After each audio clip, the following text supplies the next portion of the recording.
A trading plan is a comprehensive decision-making tool for your trading activity. It helps you decide what, when, and how much to trade. A trading plan should be your own personal plan. You could use someone else's plan as an outline, but remember that someone else's attitude towards risk and available capital could be vastly different from yours.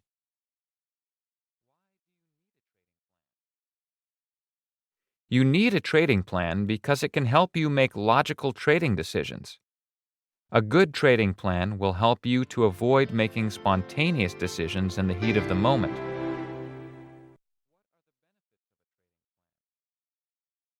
Easier trading. All the planning has been done up front, so you can trade according to your preset parameters. More objective decisions. You already know when you should take profit and cut losses, which means you can take negative emotions out of your decision-making process. Having an effective trading plan helps in controlling negative emotions. The more you can trade without your negative emotions, the more effective you are. Better trading discipline. By sticking to your plan with discipline, you could discover why certain trades work and others don't. More room for improvement. Defining your record-keeping procedure enables you to learn from past trading mistakes and improve your judgment. Focusing on the steps leading to specific results gives you a sense of control over your actions and liberates rather than drains your energy and attention.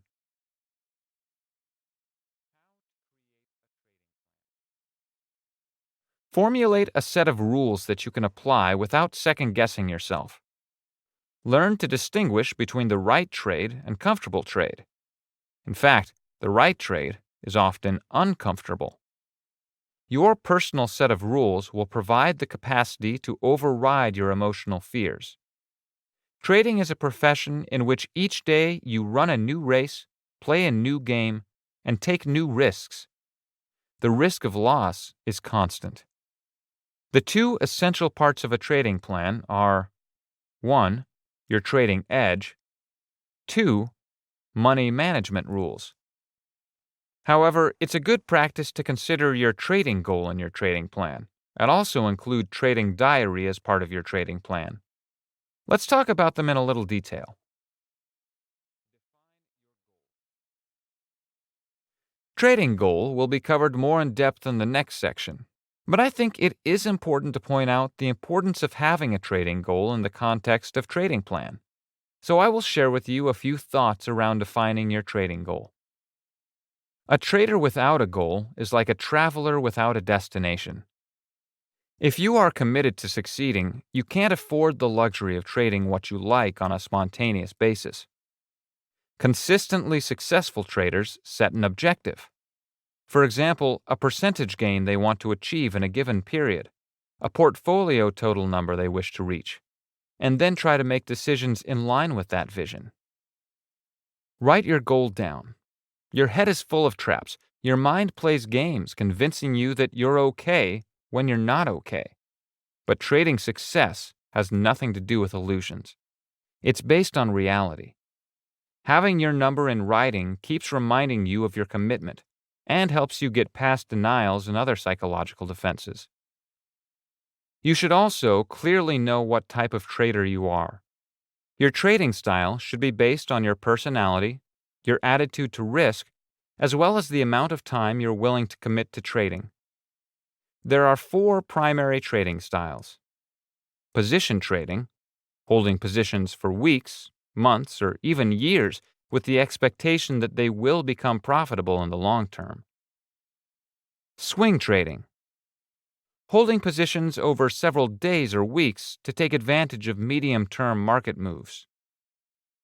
Day trading, opening and closing a number of trades on the same day and not holding any positions overnight, eliminating some costs and risks. Scalping, placing several trades per day for a few seconds or minutes in an attempt to make small profits that add up to a large amount.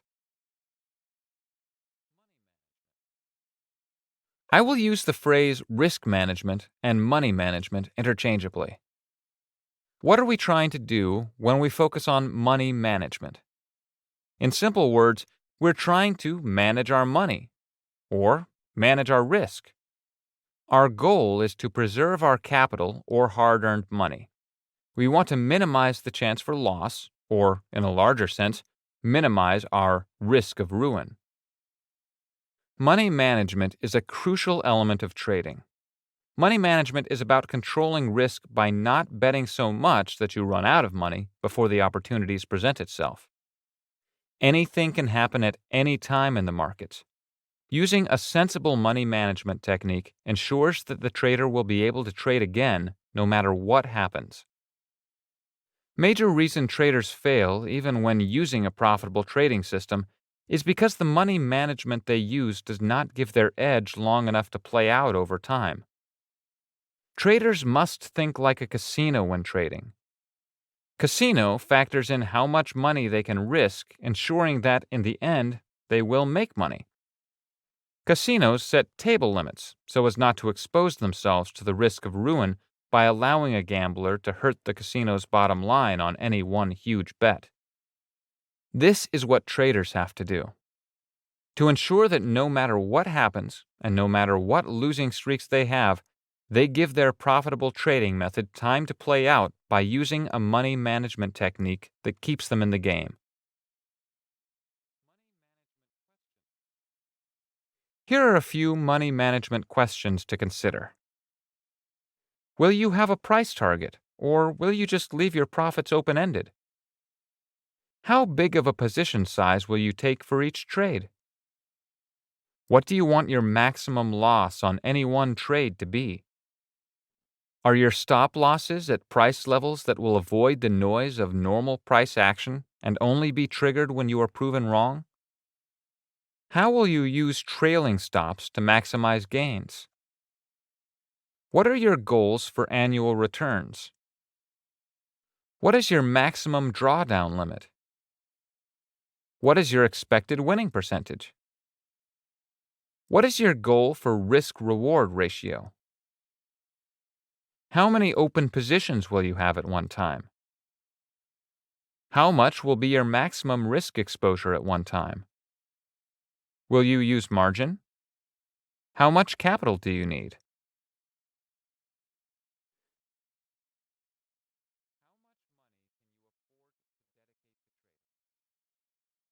Look at how much money you can afford to dedicate to trading.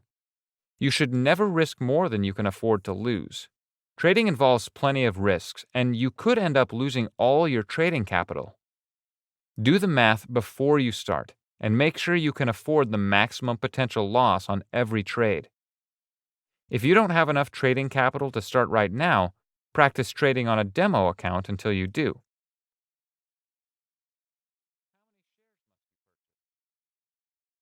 How much to buy or sell is the single most important aspect of trading. Most beginning traders risk far too much on each trade and greatly increase their chances of going bust, even if they have an otherwise valid trading style. Exits relative to entry determine whether a trade results in a profit or loss, but position size determines by how much. For that reason, position sizing is a significant variable in any system. When used correctly, it can help you manage risk effectively and succeed in achieving your trading goal.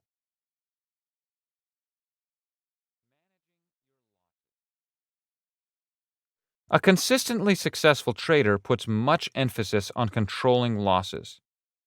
When you keep losses to a minimum by concentrating on ways of reducing losses, you increase the chances of sticking to your strategies and hitting your target. Losses can prompt gambling behavior, where the trader keeps looking to recover all the losses in a few high-risk trades. Sometimes it is absolutely the right thing to do to take a loss, to avoid making much more significant and more catastrophic losses to your hard-earned funds. So you have to prepare to lose battles to win the war.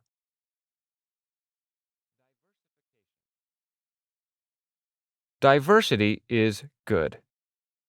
When you buy a group of stocks or instruments, you reduce your risk through diversification. Diversification is an attempt to spread risk across many instruments and to increase the opportunity for profit by increasing the opportunities for catching successful trades. Proper diversification requires making similar, if not identical, bets on many different instruments.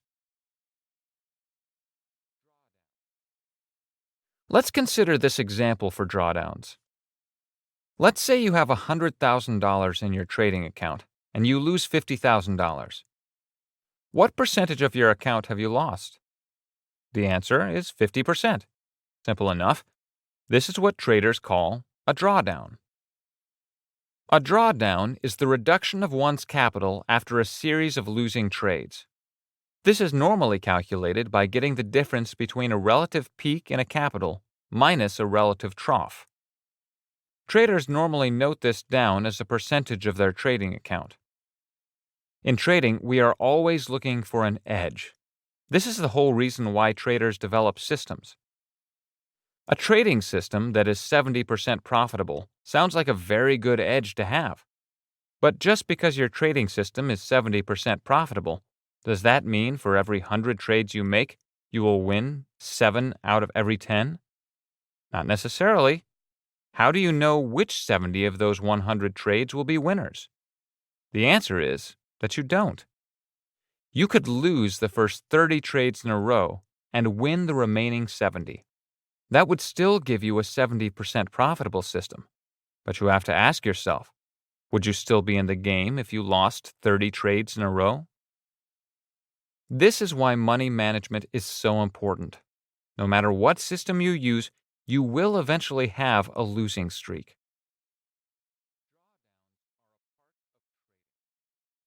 The key to being a successful trader is coming up with a trading plan that enables you to withstand these periods of large losses. And part of your trading plan is having money management rules in place. Only risk a small percentage of your trading bankroll so that you can survive your losing streaks. Remember that if you practice strict money management rules, you will become the casino, and in the long run, you will always win.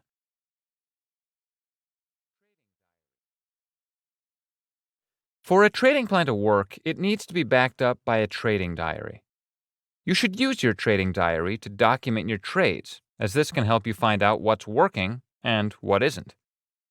You don't only have to include technical details, such as entry and exit points of the trade, but also include the rationale behind your trading decisions and emotions. If you deviate from your plan, write down why you did it and what the outcome was. The more detail in your diary, the better.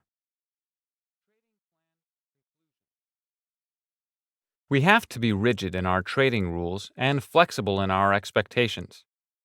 We need to be strict in our trading rules so that we gain a sense of self-trust that can and will always protect us in an environment that has few, if any, boundaries. We need to be flexible in our expectations so that we can perceive with the highest degree of clarity and objectivity what the market is communicating to us from its perspective. At this point, it probably goes without saying that the typical trader does just the opposite. He is flexible in his trading rules and rigid in his expectations. Interestingly enough, the more rigid the expectation, the more he has to either bend, violate, or break his rules to accommodate his unwillingness to give up what he wants in favor of what the market is offering. In the conclusion of this section, I will say a trading plan is like a map for a driver, a playbook for a football coach, or a checklist for a pilot. It's imperative to have a trading plan. That's how consistently successful traders make money year after year. They have a plan. They know where to buy something, where to sell, how much to risk, and why. And they stick to their plan. If you trade, have a plan. It's imperative. And remember, knowing trading rules is not enough to make you rich. You have to be able to follow them.